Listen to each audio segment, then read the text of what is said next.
Do you ever think about why you like what you like? Well, if you'd like, I'd like to talk about that.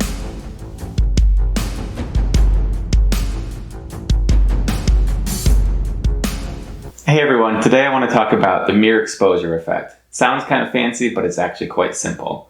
Generally speaking, we tend to prefer the things that we've been exposed to a lot. So exposure tends to generate preference. If you like certain music, if you like certain food, a lot of it may have to do with the fact that you've just been around it a lot. And there's nothing wrong with that. You're perfectly entitled to like what you like. But I think it's important to know this because sometimes we're really attached to our preferences. Sometimes when we do this, we confuse subjectivity with objectivity. So remember, if something is subjective, thinking it's true makes it true. Dr. Pepper tastes good. You could argue with me on that, but it's a silly argument because there's no such thing as what Dr. Pepper really tastes like. If it tastes good to you, it tastes good to you. And if it doesn't, it doesn't. End of conversation.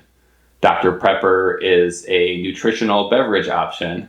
There is an objective claim that, we could discuss the science behind. So with objective claims, you can be wrong. You can have a discussion or a debate. But with subjective claims, if you get really attached to them and challenge people on them, you may be doing something silly. So if you're challenging people on subjective claims, especially when preference tends to be formed in this sort of arbitrary exposure way, then you're probably making a category mistake and doing something wrong. But more importantly, I think we should know about mere exposure effects so that we're willing to try new things, so that we understand that tastes can be acquired, and so that, we can get outside of our boxes a little bit and see what else is out there. Even if something seems weird or undesirable at first, just giving it a shot is often enough that we can bring it into our world. So as always, I invite you not to define yourself too narrowly, not to put yourself in any kind of limiting boxes. Oh, I'm the person who likes these kinds of things. Well, sure, that's fine, but you can come to like other things as well. And in general, why wouldn't we want to like as many things as we possibly can? So keep that in mind, expose yourself to new things, and you might be surprised how much you enjoy bringing them into your world as well. As always, I appreciate you tuning in. Please like, comment, and subscribe, and I'll see you back here next time.